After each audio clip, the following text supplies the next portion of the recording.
of the Philippine team of DEI, lead CEO rather for Heroes Bible Trivia and ANN, and assisting SEO personnel for Adventist.org. And he has his own digital marketing agency, which is he is the CEO of a Simply Expanding Digital Marketing Agency, and at the same time CEO and musical director of the Jensen Youth Orchestra and Choir Corporation, no other than Fernan Globen Talonding. Ayun yung nakalagay pala din. Fernan Talonding, okay? Kuya Bem, take it away.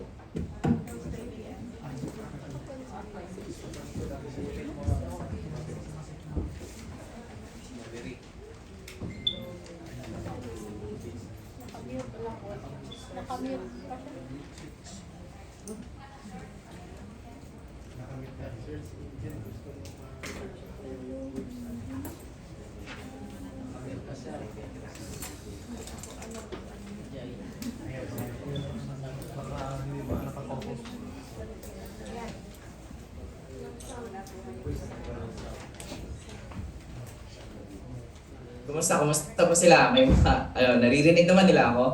Ayan, I can see some live previews naman. Sige, if you have questions po, tinanong kasi ako ni Kyle. By the way, I'm Bem pala. So you can call me Bem na lang. I have my name, but people rather know me by my nickname. Anyway, that's not important. What's important is let's solve a problem this afternoon, and that problem is, it's a very rampant problem actually ng church. Not just here, it's worldwide, especially through sa localities natin. And I'll be tackling maybe 1, 2, or 3 because maikli lang yung time natin. I don't expect to cover everything, but let's start. Okay, so ano bang ginagawa ko? I actually write content and then make sure I do it for SEO. So, what's SEO? Pamilyar naman siguro lahat if you... Everybody get your phones. Like, usually siguro, sinasabihan kayo dyan sa ano, get your phones right now. I can see you right now. Siguro sinasabihan kayo dyan, don't get your phones, listen to the speakers now. Right now, I would like to look at your phone and let's say, what's the best... Recording in progress. Recording in progress now. Okay, good. Search is, what is the best restaurant near me? And then can somebody go near a microphone? Let's just indulge me na gagawin natin to. Kyle, if you could kindly have someone talk, what's the top 3 results sa search niya? Okay, top 3. Top 3 result daw po sa account ninyo. And what's the best restaurant near me? So that will check your location. Okay, you can participate po. Yeah. Sa Google po, Google. Google ba, Kuya Ben? Google tayo. Sorry if I wasn't clear. Just go to Google and then tanungin nyo si Google, what's the best restaurant near me? Sige po, kayo po, Miss Rafario. Abuelas. Abuelas, Chunk Chunk, The Singing Cooks, and Waiters. Ayan, halos pare-pareho po sila. Okay, obviously because it was a location-based result. Nandyan kayo. Now let's try another prompt and then I'll go to something and then I'll start writing you. Now let's try another thing. What's the most common wish of a dying person? Let's try that. Most common wish The of a dying most person. common wish of a dying person. Those who are in the Zoom can participate as well po. Pwede rin Yeah, po yung mga kayo nasa Zoom. Anybody from the Zoom can also talk. You can just unmute yourself and say you want to contribute sa discussion. Gaining health. The personal last wishes of people with a life-limiting illness is 1, travel, activities, and regaining health. Mm-hmm. Same daw po sa iba. How about the others? Okay. So now let's get to discuss one thing. May dalawa akong pinahanap sa inyo. Yung dalawa na yun, one is a location-based result and it's a business-based. So kung business owner ka at saka lumabas ka sa first page ni Google, tinatawag namin yung SERP. S-E-R-P. Sorry, wala akong presentation on that. Just remember this. Let me say that again. S-E-R-P. SERP. It stands for Search Engine Results Page. Okay. Here's the magic trick and then we go to writing. Gaano ba ka-importante yung SEO writing? And in fact, in all your digital marketing efforts, this is arguably one of the top 2 or 3 important skills to acquire. Kasi this will cover, if you're in social media, if you don't know how to write, that's gonna be a problem. If you're gonna do YouTube videos and you don't know how to write, it is the same problem. So, sa ikli ng panahon ngayon, I'll try to, ganon. Okay, may dalawa tayong hinahanap. One is business-based result na hinahanap natin. Ano bang pinakamasarap? So, it benefits the business. Let's treat muna the church as a business from a business perspective. If you can optimize the church na lumabas sa Google, sa SERP, as what is the best church near me? That's a keyword. So I'll go to my screen in a bit and then explain to you. Allow me to talk for a while. And then yung pangalawa naman is a blog format. Okay? This afternoon, we will dive in more into blogs or content creation for websites. Kasi yung sinusulat nyo, yun yung nagpaparank sa mga websites nyo. That is also true sa content nyo on social media. I saw Direct Jam, inabutan ko siya nag-workshop.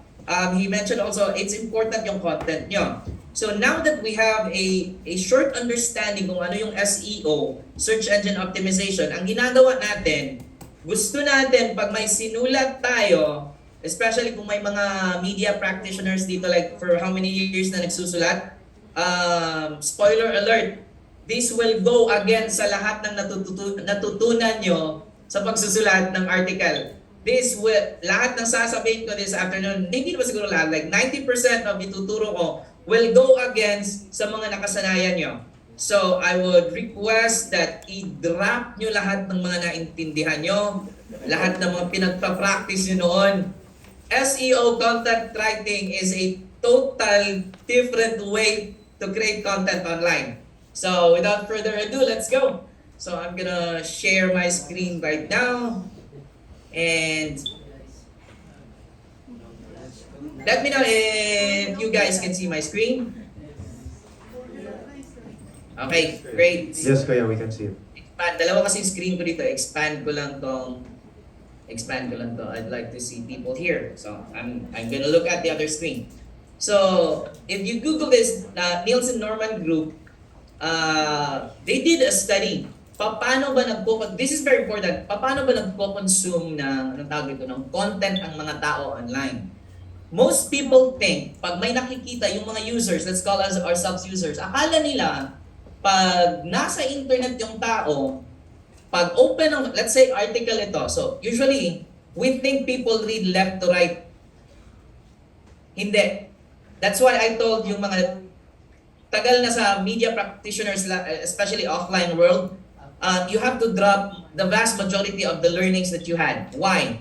This study alone, they conducted a study and found out that the way people consume content online, especially if it's an article on a website, super different from how we consume content offline. Offline, ganito tayo. We read from left to right. We recently published blah, blah, blah. That's how people do it offline. Of course, it's a book. It's a pamphlet. It's a PPH material na binigay sa'yo. And then, you read. Online, it's a different thing. Even if it's Adventist.org. Jump na ako dito, hindi natin babasahin yan. Formerly, dati, a few years back, ganito yung pattern ng mga tao nagbabasa. Diyan, baba, baliktad. I don't know if, klaro ba? How big is your screen there, Kyle? I don't know, how big is your screen? Klaro ba? Medyo palakyan mo konti, Kuya. Okay, zoom in ko muna ha. Yeah, zoom mo lang konti. Sige pa, About more that. pa. More pa. Let me know. Okay, More. it's good? Kaya pa? Kaya pa ng more konti? Sure. How about that? Yan. Sige. Okay. So this is the pattern ng mga tao a few years back when they're online. Okay? Left to right, down, yan. Parang ladder lang. And then, on another graph, parang ganito. Fast forward ako to today. Ganito nagbabasa ang mga tao according to studies on the internet online.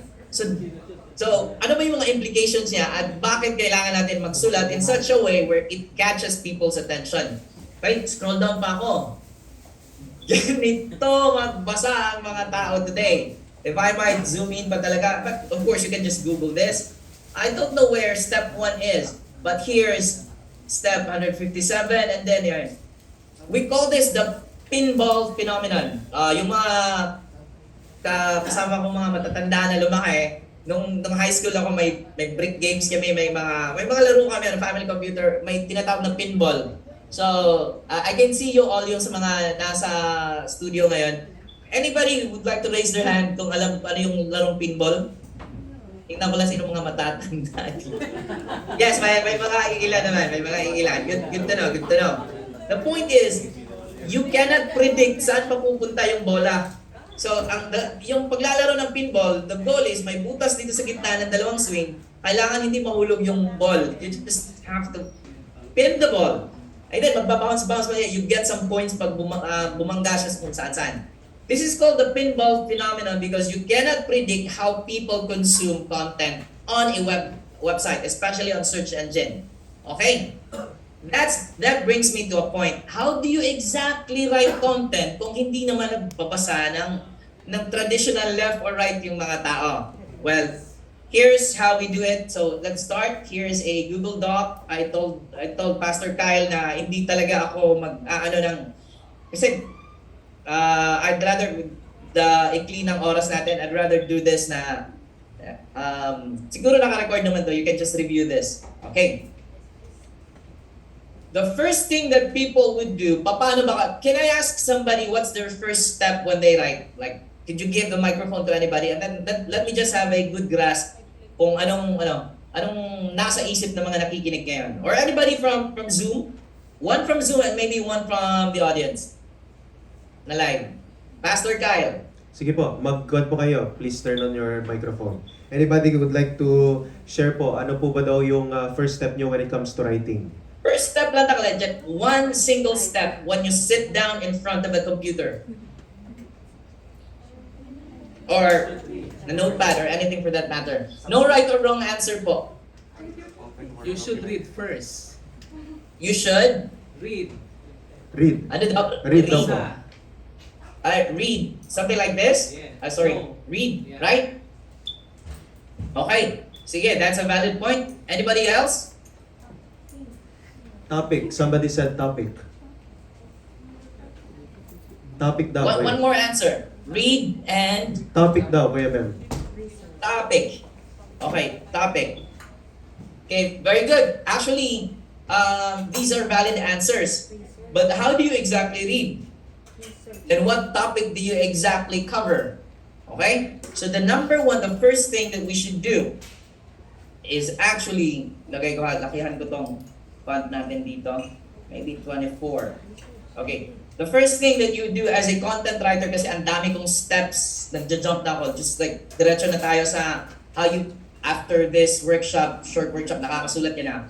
Number one is, find a proven topic. Okay. However, a blog and a news, there's a difference between the two. If you're writing for a blog, this is very, very effective. But if you're writing for a news, this is very, very subjective. Okay, you can be selective with news, but unlike blogs and news kasi, what's current, yun talaga ang anuhin mo. Susundin ka, wala kang choice. Yan yung balita ngayon eh. But for a blog, you need to find a proven topic. Why? I'll explain and then I'll ask another question. I would like to hear from someone in the audience. Okay, bakit kailangan natin ng proven topic? Can I see hands? Also, yung mga nasa online, like hindi kayo nagtuturn. Can I ask everybody to turn their cameras on? I might ask, especially yung mga kasamahan ko dito sa sa DEI. I can see Ma'am May here. Ayan. I might let's do this like a informal type of a workshop. Anybody, if you want to butt in with a question, feel free to do so. Okay, find a proven topic. Anybody dito had this problem where they're so excited on a given topic, they had this gut feeling, okay, ang daming magbabasa nito. Overnight nagsulat, and then kinaumagahan publish, and then what happened?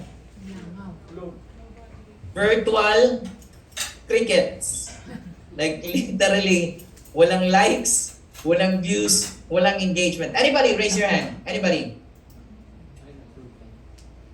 So I assume lahat ng mga andito pag nagsusulat kayo ang dami yung readers sa viewers. Walang nagre-raise ng hand.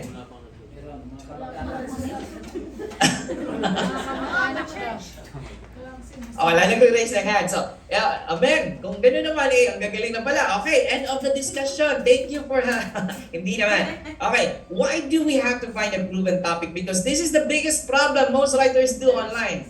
They think people like what they're writing. So, that's the first job. You don't write anything. Specifically, I'm gonna delete news because most of the time, the blog is what ranks a website. There's a different discussion for the news, but of course, the news people here can actually learn from mga isusulat ko. Okay, find a proven topic. Why? You need to go where the people are. You need to go where what they are searching. So, I don't know if your conferences or your mission can afford this, but I would recommend tools like this one. Ahrefs, SEMrush. For this afternoon's demo, I'd like to use this, my personal account. May account din ako from the General Conference, provided by our mga boss natin doon. Okay, zoom in lang ako. Ayan. This is called a keyword explorer or a topic explorer. Before I even start writing, I need to identify what are people talking about. Don't worry, I'll show some pre-alternatives dito. I just want to zone in on a point. Okay? Do not ever write on something that you feel, gut feeling mo maraming magsusulat. You'll get disappointed. Most of the time, 9 out of 10 people get disappointed writing something they're so excited about, and then when publishing, walang engagement. So here's how you find that. You get a keyword explorer, keyword research tool, and find what people are looking for. Would anybody suggest a topic from anybody's Zoom or anybody from the audience nandyan sa studio? I need a topic right now so I can actually give a demo. The girl dyan sa gitna ng mga circles ng table with the white top. Ma'am? Ayan. Give me a topic, ma'am. It could be anything. Hindi naman kailangan maging really, although I know this is for churches and whatnot. It's for easy. It could be anything. It could be outside of church. Valentine's daw, Kuya Bem. Valentine's. Okay, let's do this. Valentine's. The beauty of tools like this is they tell you how hard it is to compete because that's SEO. Yun yung trabaho namin. How hard it is to compete para makita ka sa Google. But we want to know is ano yung traffic potential niya. There are 210,000 searches on a monthly basis to. On a monthly basis. Okay? This is the beauty. So you don't write anything. Of course, there's so many things na kailangan pang pag-usapan. But my point is, number one, step one, find a proven topic. If you want ma-disappoint yung church nyo na ang dami nyong pinagpo-post na wala namang nakikialam sa mga post nyo, find something that people are actually interested. Okay? So here, there's a global demand for Valentine's at 224. However, do you see this trend here? It's akyat baba. The problem with this topic is seasonal siya. It's very strong during Valentine's. However, after Valentine's, bumababa yung naghanap sa kanya. So that's one thing you should remember. So there are, I would categorize two areas of topics. One, we call them evergreen, and then the viral. This is true for social media, this is true for video or whatever. Okay, let's define. The evergreens, kahit sinong artista yung tinatawag natin for all season? Ano nga yun? Anong term? Star for all season. Yeah, dapat for all season na siya. So benta siya from January to December, benta siya. So, you think of topics, I would recommend na wag lang isa sa dalawa. Yung dalawa talaga. So, you should have evergreens na kahit anong season relevant. Okay, example of evergreen. How to cook an egg. No, you might find it funny. But that's an evergreen. Kahit anong araw ng taon, kung hindi mo alam paano lutuin yung itlog, you can just go online and it's still relevant. Valentine is another example of a viral content. The problem with they have I'm gonna stop here, move to the next point. They have their purposes. The purpose of an evergreen content is they stay relevant and consistent traffic. The main difference nila is the problem with viral content, ang taas ng traffic niyan pero mababa yung conversion.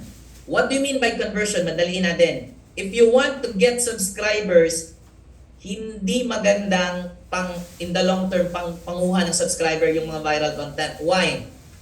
Most of the people na pumupunta sa isang viral content are just there because out of curiosity. Bakit ba nagba-viral tong content na to? However, for evergreen contents, they are there although mababa yung traffic nila kumpara sa mga viral content. The beauty of them is they are very consistent and they are very good for attracting subscribers. Okay, in a church setting, how do we, what example for a church setting? Okay, for example, for church setting ng viral content, never say this to top 10 things to never say to somebody who's going through a depression. Okay, that could be viral content, or maybe let's make it more viral. Usually viral is on January. The worst New Year resolutions you could ever think about. That's viral. Kasi every January lang din nila titignan. Nobody would like to watch a resolution on February, March, April, so on, so on. That's viral kung gusto mo lang pang tulak ng traffic. But for evergreen contents are how to use your social media account to get more engagement. That's any time of the year, pwede yan. Now we have an understanding kung ano to. And then we have a tool.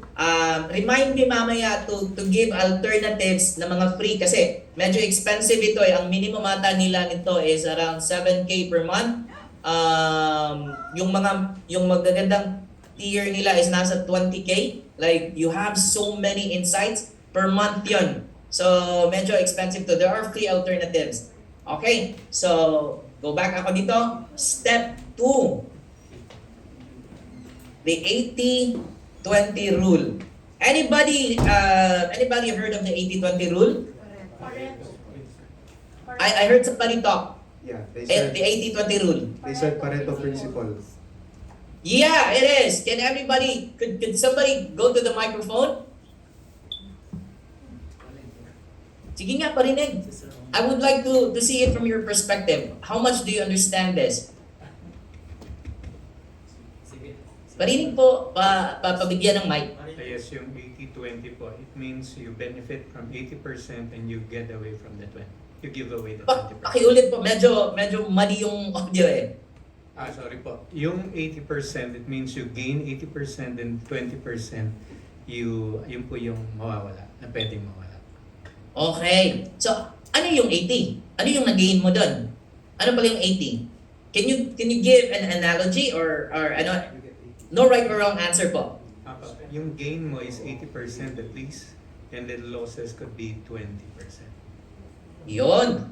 Thank you. Palakpakan natin si sir. Thank you. Okay. Marami pa akong steps, so I'll give it to you. When it comes to writing online, I would recommend that 80% of your time is spent on research and 20% is spent on writing.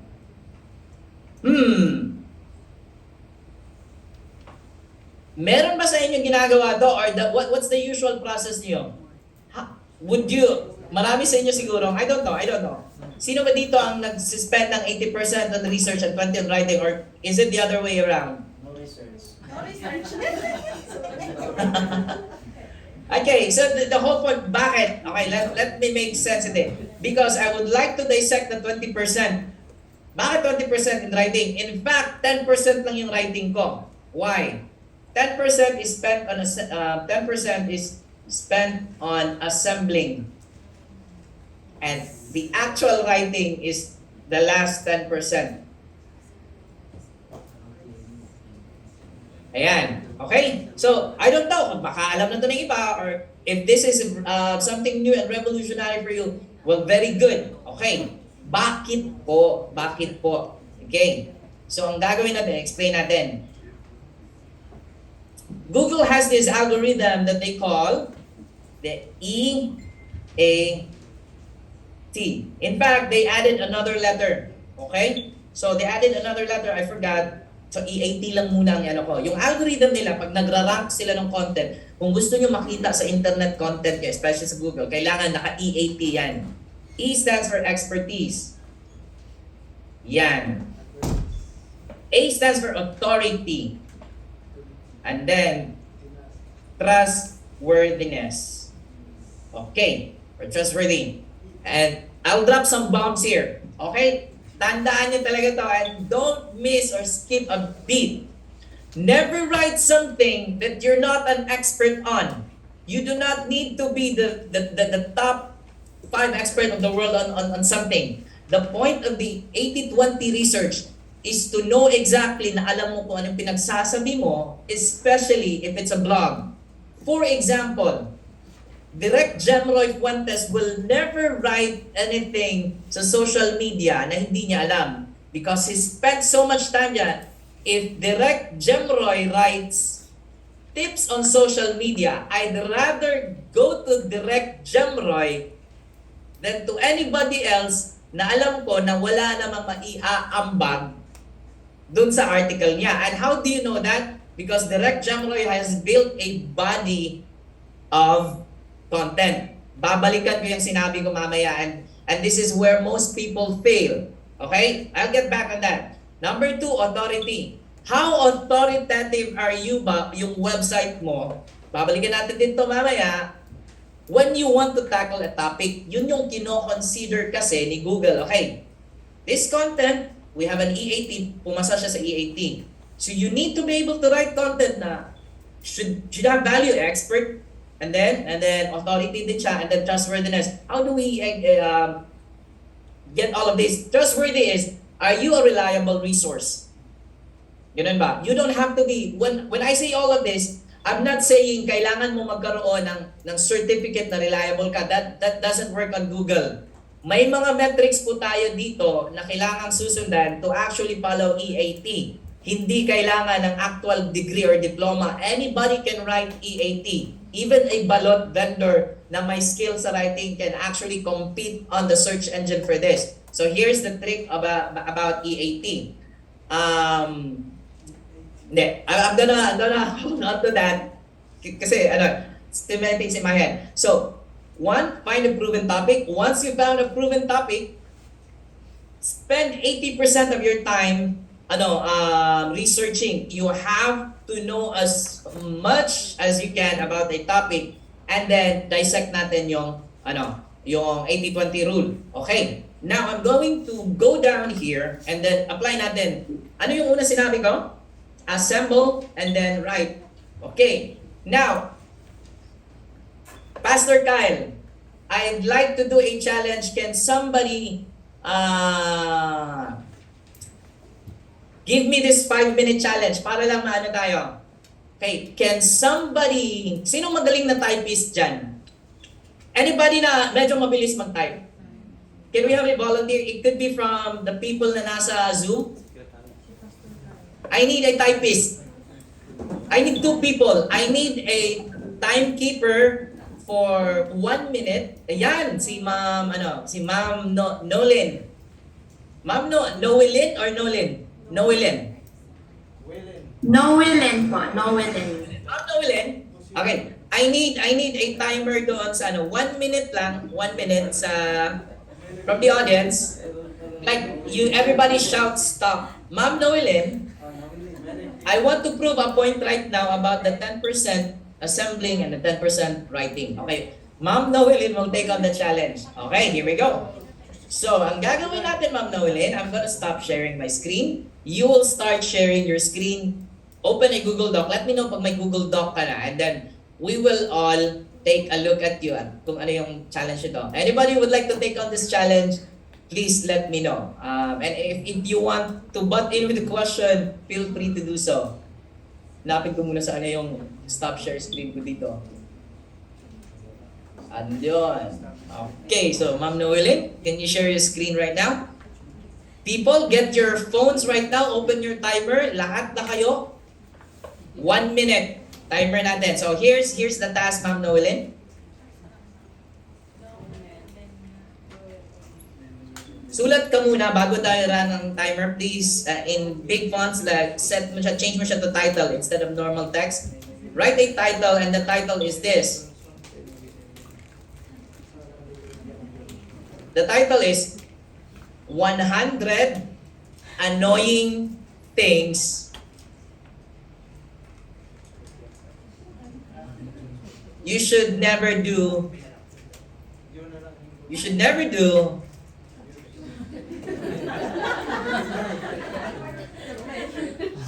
You should never do. Yan. During divine service. By the way, guys, this is a really catchy topic. I just don't know if people are looking for this. Here's the challenge. Phones ready? Phones ready? Ma'am Noelin, assemble as many words, write as many words as you can with value. I don't care how many. We start with, start writing. Tingnan natin how fast you can create, no judgment dito. Ready? In 5, 4, 3, 2, start.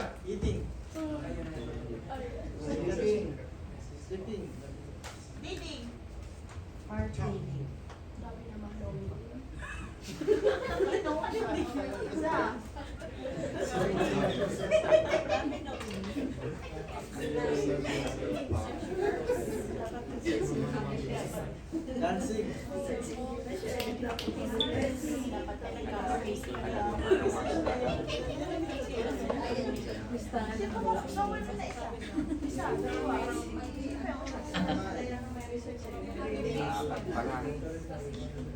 Can people shout every 10 seconds less?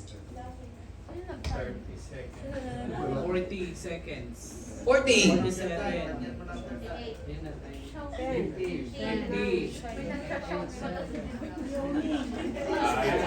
4, 3, 2, 1. Sumisigaw. Dinestart niya si Ma'am Noelin eh. 40. Siling ka lang.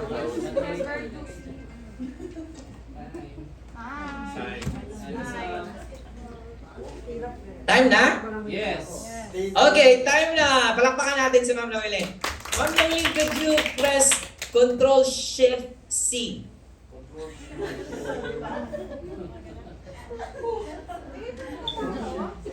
Ayan, so how many words ang nagawa ni Ma'am Noelin?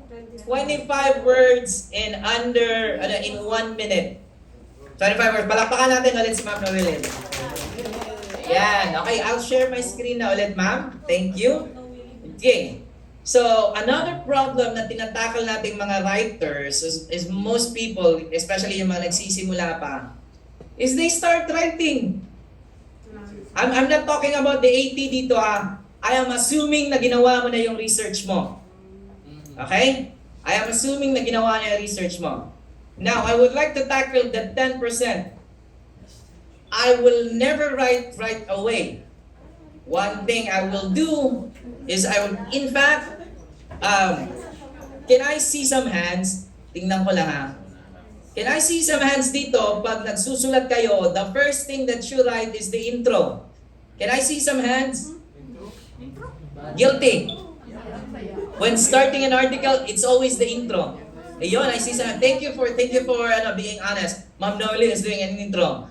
In fact, a tip if you're doing online content, in fact, not just online, whatever you do, here's a productivity tip.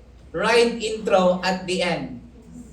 Mamaya sasabihin ko bakit, but the end of your workflow, yung intro doon mo pa isusulat. I always write my intro at the end of my workflow. And I'll explain it in a while. Balik tayo. I'll write this right now. All you can see is my title is 100 annoying things you should never do during divine service. Ano yung first 10% na I would suggest gagawin natin? Can the people shout it out? Para marinig ko? Ano? Assembling or assemble your thoughts. Never start writing. Okay. Another tip. Ang ginawa kasi ni Ma'am Noelyn kanina, which was good, but there's a faster way also to do it. Ang hirap, the human brain automatically shuts down if the numbers are too big. So, paano ko ma-achieve yung 100 but in a way, liliit siya sa utak ko? Visually also. What's the best way to do that? Average. Average? Ano pa? Average will do. Ano pa? Categorize daw. Perfect. That's the word. Categorize. So if I can create, how many categories kaya para lumiit ito? How many items kaya per category? So what do you think are the good categories dito? Let's decide how many categories. 100, paano siya iiklit? Divided by? 10. By 10. So if we divide this by 10, per category, ilan yung laman niya? 10. Very good. So we have 10 categories and then liliit na lang. So by placing yourself, this, by the way, this technique is called the RLL. Hindi ako may-ari nito. I just borrowed Brian D. You can Google him.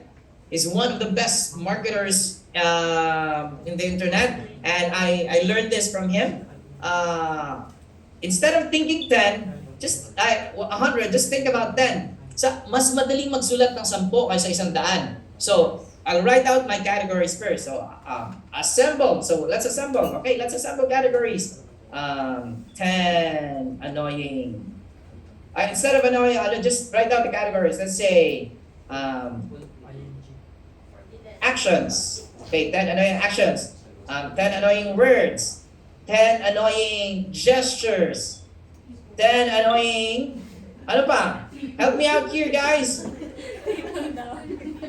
Ano daw? People Attire. daw. People. People. Will you include that? Okay. Sige, ano pa? Thoughts daw. Thoughts. Iyan. Ano pa? Help me out. This is assuming na gumawa na tayo ng 80% research ha. Let's assume na. Ano pa? Ano daw? Sermons daw. Sermons. Oh, that's valid. That's legit. Okay, wait lang. 1, 2, 3, 4, 5, 6, 7. Okay, let's stop right there. You get the idea. Okay, hindi pa ako nagsusulat. I'm just assembling and ilang minuto pa lang. Nafi-flesh out ko na yung content ko. Most people would write, look at a blank screen. Isang oras na dumaan, yung screen, blanco pa rin. This is another trick na, this is a very, very handy trick na para mas mapabilis yung pagsusulat mo. Now, I need to do, so gagawin ko to sila lahat gagawin ko silang subheaders. Ang dami kong tools na ginagamit for subheaders, for writing. Let's just do this one for now. Now, I need to come up with 10 annoying actions. Okay, sige. Help me out. Ano ba mga annoying actions? Sleeping daw. Sleeping. Ano pa? Eating. Eating. Ano pa? Gossiping. Ano? Gossiping. Ano? Di ko mag-gets? Gossiping. Marites. Ay, gossiping. Trafficking yung narinig ko. Gossiping. Ano pa? Clock checking. Clock checking. Okay, clock checking. Let's go to 10. Sige, go guys. Texting. Brain work together. Texting. Ano? Texting or chatting. Chatting. Ano ba? Playing. Meron na eating. But thank you pa rin. Playing daw. Playing, calling. Calling. Ayan. Ano ba? One, two. Ano? Medyo sunog kasi yung audio sa side ko like gumagano. Chewing gum. Yawning. Pagbigyan na you can also type it sa mga nandito online. Fashion. Oh. Ano bang fashion? Wait lang. Yawning. Oh, andyan yung yawning. Ano pa po? 1, 2, 3, 4, 5, 6. Snoring daw, snoring. What? Grabe na to. Slouch. 2, 3, 4, 5, 6, 7, 8. Dalawa na lang. Slouching daw, slouching. Slouching. Sige, pagbigyan. And Laughing. laughing. Boom! In just maybe under 10 minutes, you're 100. Okay, what is the RLL? That's a technique called ridiculously long list. Of course, you do not need to do this. All I'm saying is, if you want to dive into a very, very long post, this is the way to do it. How much more if it's 1,500 words lang yung isusulat mo or 600 words lang? It will be very, very fast and then babalik ako doon sa study na pinakita ko. Now I have my technique. This is H2. Now I will make all this H3. Okay? So, pag na H3 ko na, I have a structure right now. So, zoom out lang ako ha. Zoom out lang ako just to see the structure. And let's find my title here. Ayan. Liitan ko lang to sila. Zoom out lang ako kasi medyo, let's change the fonts here. Yeah, maybe this one is around, let's do 12. Ayan, okay? 12. Now, once you copy-paste the technique, not necessarily yung word, you do everything the same. Chop it down into small thoughts until you're ready to write. In fact, you do not need to write from the intro or for the first item. You could actually, if you feel like writing here, assembling here, mas feel ko, okay, mas madali sa akin isulat tong area na to. Then I start writing at that area because it's easier for me. And then, dito ka na, magsusulat. You can start fleshing out. And then one more tip, never, never, ever polish or marry the first draft. Do not marry the first draft. Do not even think of correcting your errors on the first draft because you need to dump everything there. So, I am going to write anything that my mind can think about sleeping during bahala na kayo. Do you get the idea? Do you get the idea, guys? So you get your juices ready. Hindi kayo nadadry like, okay, dapat ganito. What's the next best word? Okay? Never polish, never correct your grammar, never. Dump. Kasi sa second pass mo, that's your job. Ay, mali yung grammar ko dito. Ay, it doesn't, hindi maganda itong ano dito. Blah, blah, blah, blah, blah, blah. Okay? Now, recap lang ako before I go to the next. One, find a topic that people are looking for. Do not write a topic that you think is a good one. Okay? Research before writing, assemble before writing, and then start writing. We managed to even assemble 10 items in under a minute. Collaborative work. Okay, palakpakan mo muna yung mga sarili natin. Okay, now, how many minutes left, Pastor Kyle? 15 minutes, Kuya. 15 minutes. Okay, I'm gonna go to the other tips on content writing. Okay. I'm gonna drop something here. May sisilipin lang akong tool dito and I'll generate some text. Ayun. Pastor Kyle, ayaw niyang i-share ko yung secret ko. Wait lang ha. Okay, wait lang. May generate lang ako dito. Mabilis na lang talaga. Why should you not sleep during church services? Okay, wait lang talaga. May generate lang akong text dito. Almost done. Okay, i-add ko to. Elaborate more. Give me like a few seconds lang talaga. I will just generate a few texts here.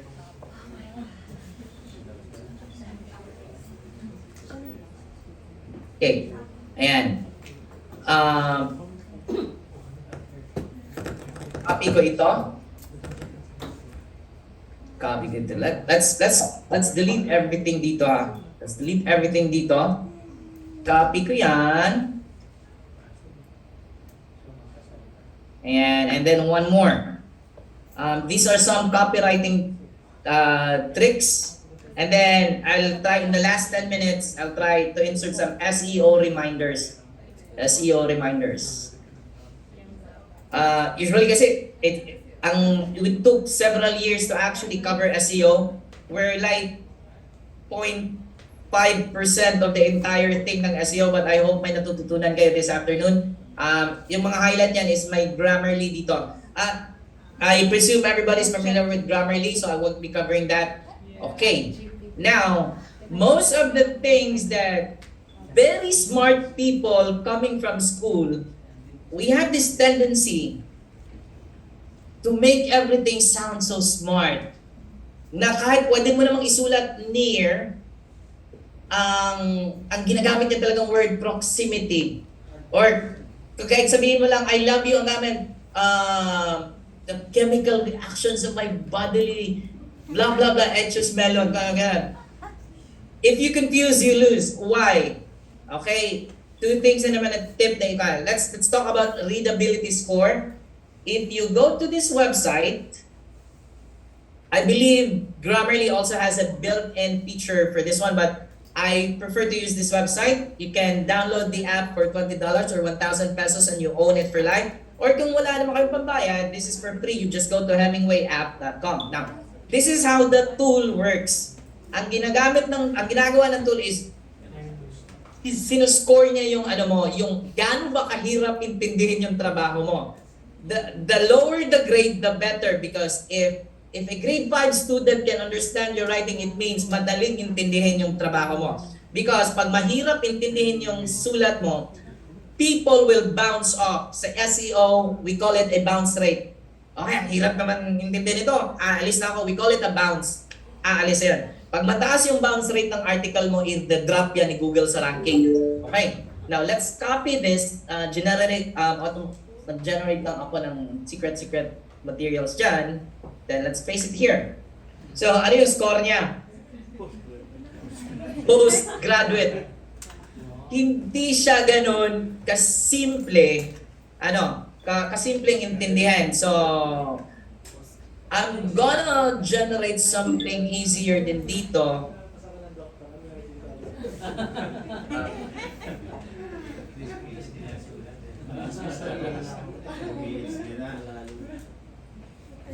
So the topic na sinulat ko dito, bakit wag ka dapat matutulog during church service? And then, you wrote a blog and then postgraduate yung score mo dito. So ang nakakaintindi lang naman pinagsusulat mo is yung mga PhD, yung mga masteral or whatever. So you're not targeting the right people and you're not getting the right engagement na gusto mo. Right now, I'm generating an easier version of that. Okay, let's try to, let's try to, kita niyo naman yung, share ko muna yung screen ko dyan. Okay. Ganun ba? So, balik ko muna to dito and then I'm gonna delete this. How about this one? That's better. It's grade 7. So even if we simplify this tool, even a 7th grader na estudyante can understand what I just wrote. Okay? By the end of everything, na-correct mo na yung na-correct mo na yung grammar mo, na-structure mo na, bilis mo na magsulat ngayon, for SEO, wait lang, may nag-chat, basahin ko lang, just in case I don't, roaming around pa. Sorry, hindi ko na i-add po kanina, but very much appreciated po. So, now, the goal is to write something that's easy to understand. The lower the grade, the better. It's a free app. Kung gusto mong bilhin yung desktop version, go ahead. Okay, another tip na iiwan ko, and then I'll go to the very important, the keyword part, and then I'll stop. Hopefully, we have a longer time. There's so much to cover. Doon ako sa mga practical. Okay. What are you seeing right now? Can somebody give the first thing you see in mind as soon as you see this? Give the mic to someone, Pastor Kyle. Pakilakihan ko yan, please. Medyo mahina, maliit dito. Pakilakihan ko yan. What's your first initial reaction seeing this?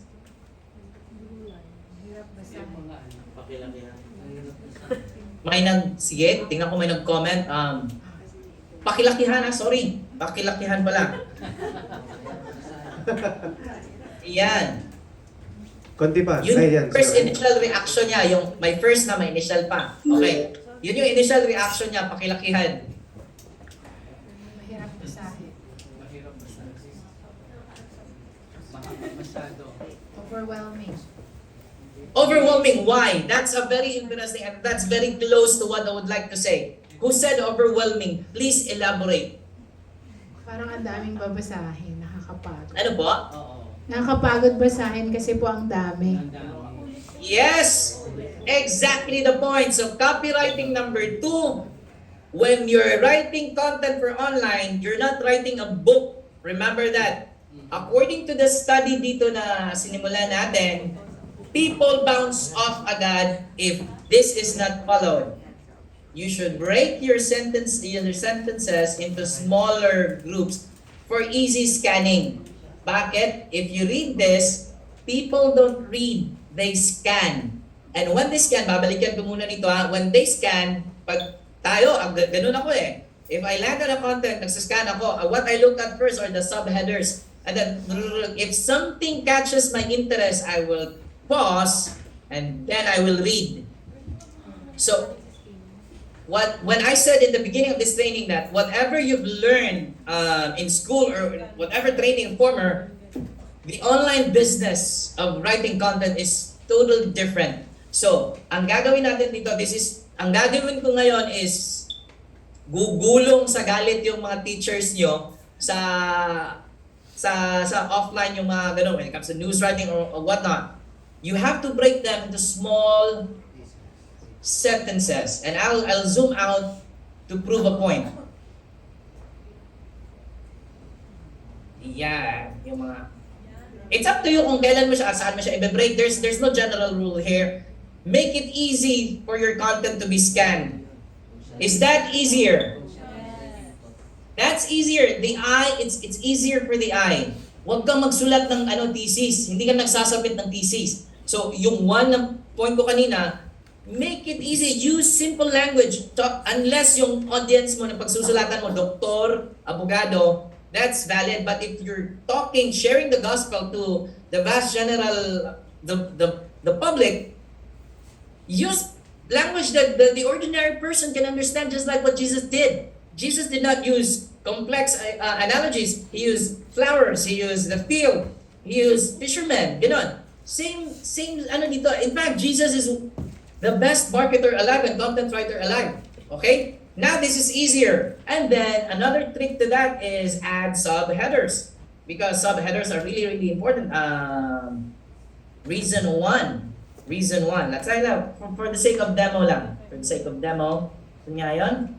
H2. And then I'll copy this here and place this here. That would be reason 2. Ayan. Nag-flash out na yung ano. In fact, you don't have to worry kasi when you're assembling, meron ka ng subheaders. Ang ginawa ko lang dito, binaliktad ko. For the sake of So reason 3. So when you're assembling, that's why it's better to assemble before writing. Kasi pag na-assemble mo na siya, you've already broken it down to simple bits na madaling So when people land on your article online, expect them to scroll, expect them to scan, and then when they see, okay, whatever is the reason 2 or whatever is the subheader, okay, I'll stop here, and this is interesting, I'll read. That's a very, very important, it comes with formatting. Another way is to add images to this.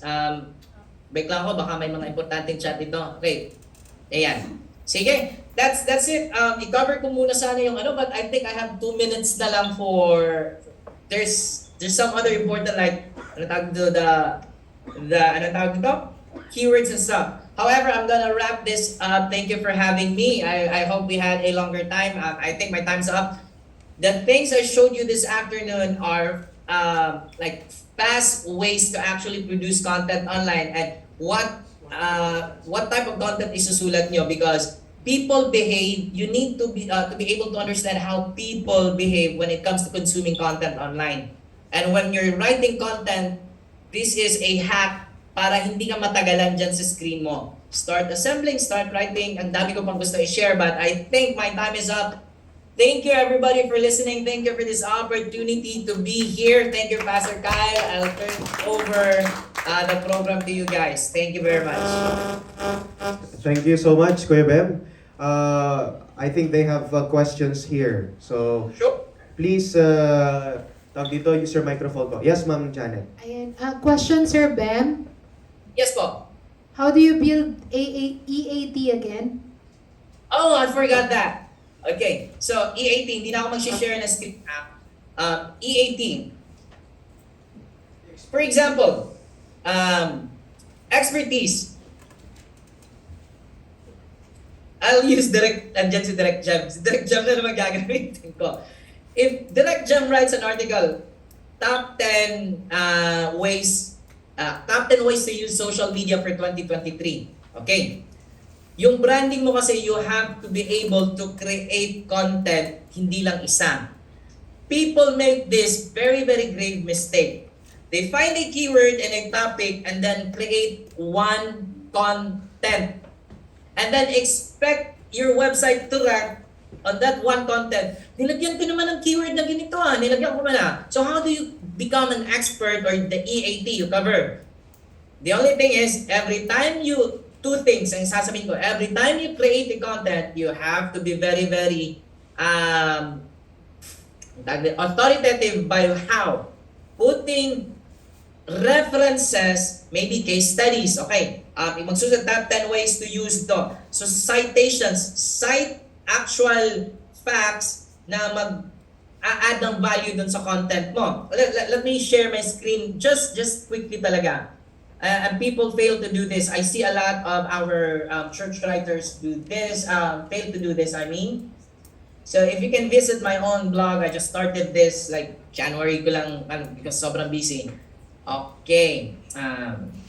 I think let's do this. 15 digital marketing benefits your church could be missing.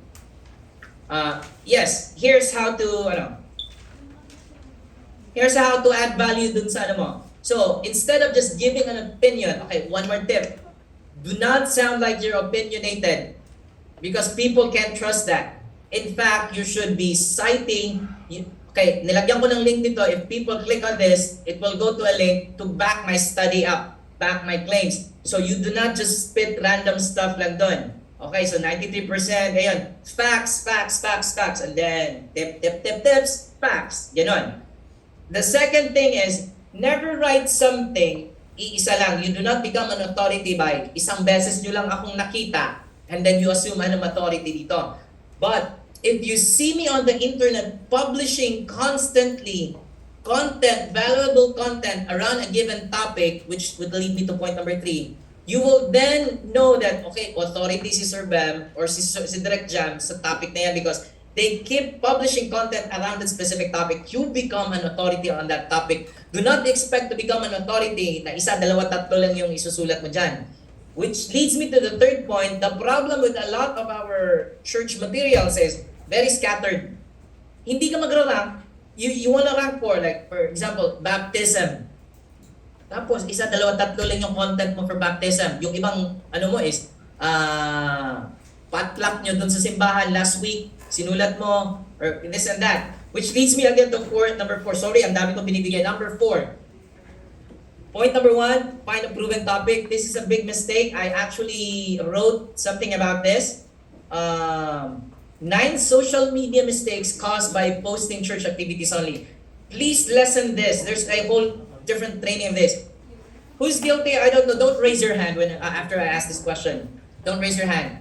But are you one of those searches na ang laman ng website nila at saka yung social media nila is yung kung anong kinain nila during potluck, ano yung pinaggagawa nila, their church services and whatnot. You become an authority when people finds your content practical and usable. What are those content? Tips, how-to, tutorials, guides. If people can only find church services nyo, the entire year long church services nyo, I tell you with utmost certainty, you're cutting off your engagement. But if you mix it with helpful tips, with health tips, with practical, with even writing tips, anything that's valuable and practical and usable and shareable. We call it trigger factors. Those are the ways to become EAT.